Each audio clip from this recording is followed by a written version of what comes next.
kita melakukan begitu. Ya, jaga hati, juga khususnya jaga pandangan juga di sana tuh, aduh, nggak ada orang bilang semuanya itu langsung jaga.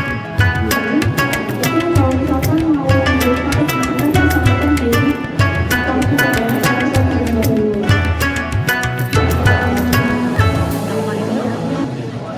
Ya, akan untuk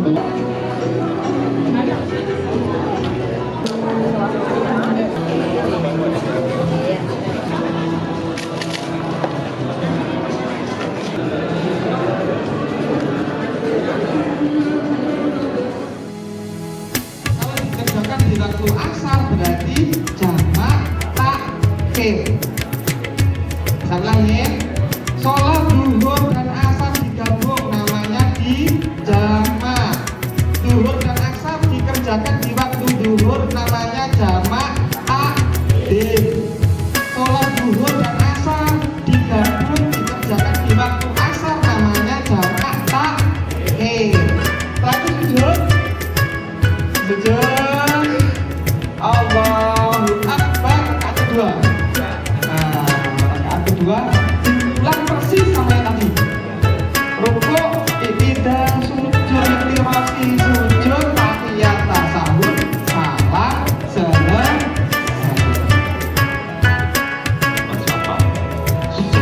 kursi itu kejadian seperti itu. Jadi jangan sampai. Jadi kalau memang ada slot, kita slot. Kalau tandanya merah berarti kita terkunci. Kalau hijau berarti lowong. Jadi terbuka. Jadi mohon untuk kami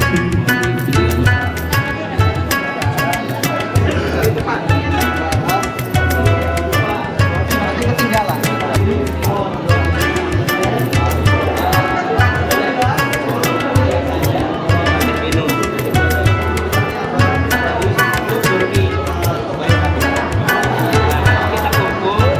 Sampai jam 4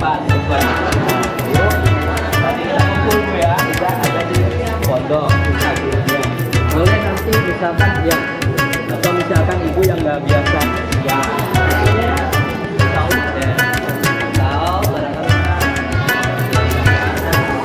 boleh.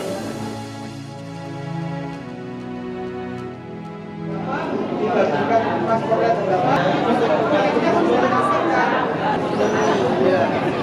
26 Januari.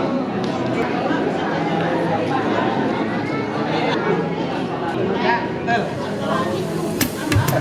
Out Hotel Z yang di Jakartanya dari Cipinang ke kantor Al-Bazar tanggal 20. Dan ketahuilah bahwa persiapan untuk umroh itu seperti sudah ibadah umroh. Tapi persiapan yang terpenting itu adalah kesiapan hati. Innallaha la yanzuru ila suwarikum. Allah tidak melihat dohir kita, tapi Allah yanzur ila qulubikum. Allah melihat kepada hati. Maka umrah dohir itu mudah, manasik dohir itu mudah, nggak susah. Kalau kita menghadirkan manasik dohir, manasik umrah dan haji, itu 2 menit selesai. Kalau ibadah umrah itu ibadah badan, ikut saja nanti sah. Maka dari itu yang perlu kita tata ternyata adalah bukan urusan ibadah dohir. Ibadah dohir mah gampang. Batin kita itu sudah siap belum? Kita mau ke mana sih? Mau menghadap ke siapa? Kalau kita menghadap presiden, bupati, iyalah pakai jas yang rapi. Memang yang dilihat dohir, batinnya nggak perlu dia. Makanya alangkah banyaknya orang hanya umrah dohir saja sehingga pulang tidak mendapatkan apa yang dijanjikan oleh Allah, bahwasanya akan diganti biayanya, akan diperbaiki kehidupannya, akan dilapangkan hatinya, akan dimudahkan. Mana itu semuanya? Kalau kita hajinya benar, haji dengan hati bukan dengan jasad saja.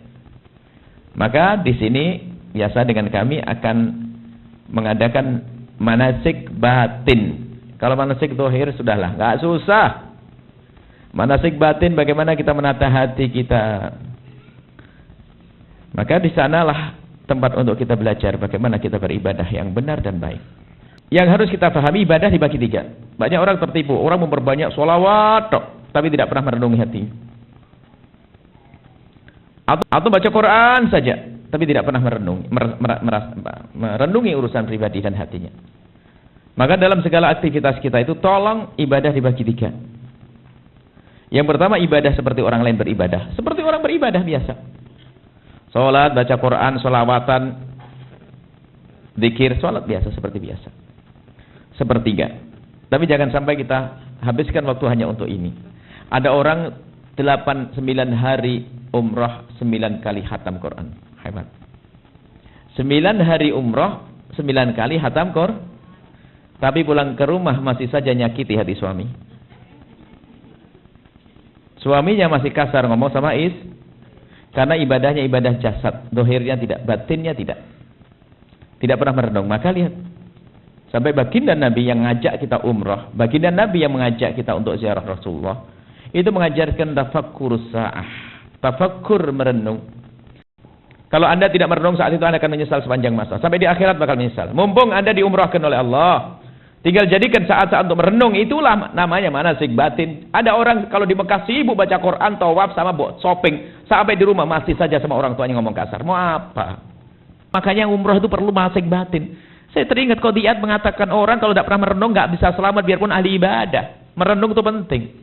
Saya aja kalau jualan di pasar bisa saja menabung dosa setiap hari biarpun saya sholawatan baca tasbih. Muhammad. Kenapa? Kursi saya menghadap di toko depan itu ada perempuan jual rok pendek, pahanya kelihatan. Coba kalau saya sadar merenung tinggal tak geser begini kan dapat pahala sudah. Ini kadang-kadang nggak pernah menyadar. Maka merenung itu penting. Jangan Anda hanya jago ibadah aja, abid gampang dibohongi. Ahli ibadah nggak mau belajar bakal ditipu sama setan. Banyak ahli ibadah tertipu. Ibadah kayak ibadah, jago sholawatan, jago zikir, jago apa lagi? Sholat malam. Renungi dirimu sendiri, urusanmu ini. Nah ini perlu merenung. Waktunya panjang, 9 hari loh ya. Makanya ini bahannya hari ini yang renungi Anda dengan saudara. Sampai Anda nangis, Anda berkeras, saya akan datang ke adikku biarpun dia tidak pernah datang. Aku akan salam nanti dia. Aku akan datang bawa hadiah. Adikku yang paling kurang ajar. Inilah tujuan Al-Bajam buat travel. Saya ngomong bukan urusan duit. Kalau duit pasti Allah kasih biar lo nggak punya travel tetap bangun pondok. Bahkan pondok dibangun sebelum ada travel. Bahkan yang gunakan bangun pondok bukan duit travel. Tapi travel saya untuk mengingatkan orang semacam ini agar di rumahnya baik. Pokoknya kalau habis umroh dengan Buya ini kayaknya harus senyum terus hidupnya. Kata saya, itulah maka. Itu kapan bangun di sana? Indah. Kenapa kok saya ngajari? Ngerenungan di rumah boleh, tapi mumpung di sana. Karena apa? Rahmat. Ribuan malaikat. Allah turunkan rahmat di sana. Akan terbantu Anda untuk merenung. Kesujukan tiba-tiba ada. Yang mula-mula Anda sombong mau minta maaf kepada adik nggak bisa, tiba-tiba Anda pulang mudah nanti. Percaya. Karena tempat indah, tempat istimewa. Tempat untuk mandi besar, tempat untuk turun mesin, tempat untuk cuci diri di sana. Kemudian setelah itu apa? Ini sepertiga ya. Sepertiga tadi sholat seperti biasa ibadah. Sepertiganya ngerenung. Sepertiganya apa? Ini istimewa. Berdoa. Doa itu khusyuk kalau ada dasarnya. Ada orang baca doa itu 6 lembar, 16 lembar. Bu, doa apa sih kok panjang banget? Nggak tahu artinya saya. Nggak nyambung. Doa apa? Minta. Kalau Anda datang ke Bapak, minta apa? Minta apa? Pokoknya minta Pak. Dikasih apa? Kasih sandal. Kalau minta kan ngomong, ada kesadaran hajatnya apa. Maka memohonlah kepada Allah sesuai dengan renunganmu tadi. Pasti khusyuk ya Allah. Dimulai dari awal. Aku denganmu ya Allah. Sering melakukan keharaman. Maka aku ingin berdamai denganmu ya Allah. Ampuni dosaku yang itu waktu SMP ya Allah. Waktu SMA ya Allah. Waktu itu ya Allah. Sampai Anda menitikkan air mata Allah. Kemudian setelah itu ibundaku ya Allah. Aku sering ngomong kasar. Saudaraku terus satu-satu. Setiap kali seperti itu. Setiap hari 5 kali Anda. Di situ tempat ibadah karena Anda ada harus jaga toko. Iya kan? Anda tidak harus ngurusin buat kue, yang jual kue. Yang ada yang suka buat kue. Anda tidak usah ke kantor. Anda tinggal merenung saja, insya Allah. Itu saja. Semoga Allah menjadikan ini. Yang ketiga adalah mendoa. Kemudian agar bersih hati betul. Siapakah yang lebih berhak Anda doakan? Anak yang saya cintai, oke. Suami yang saya cintai, oke. Cuma doa cinta itu ada yang salah, ada yang benar, Bu. Ibu senang enggak kalau suaminya mencintai ibu? Senang enggak? Enggak senang. Baik. Sering ada ibu datang kepada saya, Buya, sayang, apa? Ada orang tak, Buya, tolong saya minta doa ijazah agar suami saya cinta kepada saya. Banyak ibu-ibu gitu. Memang rata-rata orang itu keblinger kalau doa. Doa yang benar bukan begitu, Ibu. Doanya begini, ya Allah. Ikuti. Tambahkan kecintaanku kepada pasanganku. Itu yang benar. Kalau diminta sama coba, kalau datang enggak, biasanya minta agar suaminya mencintai. Baik kalau suamimu mencintaimu dan kau tidak cinta, orang kok salah, doanya rata-rata salah tuh. Ya, cuman kalau kita mencintai semakin kita tambah cinta, enak mengabdi, enak berkorban, enak melayani. Nah, itu doa cintanya salah, makanya ruwet rumah tangganya. Ya Allah, aku ingin tambah mencintai pasangku. Ya Allah. Nah, doa yang kita cintai kita doakan, yang kita sayangi kita doakan. Terus, tapi lebih penting lagi Anda doakan, dan ini penting. Kalau Anda ingin jadi kekasih Allah, waliullah yang berjalan di atas bumi adalah yang datang kepada Allah di qalbin salimin, hatinya selamat. Siapa yang paling Anda doakan? Biarpun tidak pakai jubah tapi waliullah. Kalau Anda sudah menghilangkan dendam dengki kepada siapapun, maka orang yang paling Anda doakan adalah orang yang paling kurang ajar kepada Anda. Anda wali, nggak usah pakai jubah pun wali. Wali itu bukan orang yang banyak ibadah tapi hatinya kotor. Enggak. Baca kitab Ihya Ulumuddin belum jaminan neraka ada. Tapi kata Rasulullah, salamatus sudur.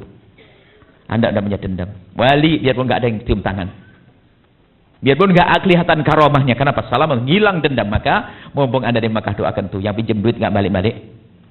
Ingat, katanya waktu umrah mau dibayar, tak taunya nggak. Atau sebelum umrah ada proses mempersulit, misalnya di bandara atau tetangga ganggu atau macam-macam. Pokoknya saudara adik ngerebut waris. Nanti ya awas ya, kurang ajar bener kan, nanti di Mekah ditenono.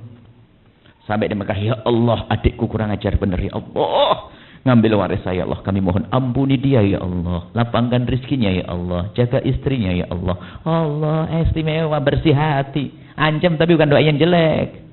Yang diinjam duit nggak balik-balik, kirian mau berangkat katanya nanti saya kirim, sampai sudah sampai Mekah belum dikirim. Kan marah, kurang ajar, buat bekal ke Mekah dicari nggak ada, sudah gitu beli motor baru lagi. Kurang ajar. Tak taunya ketemu kemarin kelihatan kalungnya gede-gede. Masya Allah. Anda marah, rugi sampai di sana marah-marah, umrohnya batal nanti. Ancam saya, kurang ajar, lumayan ada orang kurang ajar banget sama saya. Nanti di Mekah, titenono depan Ka'bah. Allah, itu orang punya utang sama saya. Wah, muka Anda jelek banget kalau syuting, tapi nggak apa-apa. Tapi saya pengen ya Allah, dia tetap kau jaga, ampuni dia ya Allah. Lakukan ini. Kata saya punya guru, kalau engkau pengen dikabul doamu, cari orang yang bermasalah denganmu, doakan dengan doa kebaikan, maka Allah akan kabul. Akhirnya bingung, saya nggak bisa doa, nggak ada yang jelek sama saya, baik-baik semuanya. Kalau ada orang jahat sama saya, lumayan untuk ngadep kepada Allah. Ada orang ganggu saya, tidak diganggu. Orang baik-baik ini dihormat. Ini Masya Allah, ini kalau senyum semuanya ini. Kalau ada yang ganggu saya, lumayan. Oh, kamu ganggu saya, nanti malam, awas ya. Nanti malam. Ya Allah, semoga rezekinya banyak, istrinya tambah cinta. Bisa enggak? Anda tempat yang mulia aja. Jangan sampai dohirnya umrah, tapi batinnya belum. Siap? Kan ada pernah bawa catatan, orang yang minta doa ya. Tulis yang nomor pertama. Orang-orang paling kurang ajar tuh. Dan nanti ada janji dari Rasulullah, kalau engkau mendoakan orang yang bermasalah, langsung dikabul untukmu. Saya dapat dari guru saya, Masya Allah, guru saya pembimbing sesungguhnya. Kalau engkau ingin dikabul ya Yahya, jangan susah. Orang yang berbuat salah kepadamu, kau doakan, maka Allah akan beri seperti yang kau inginkan.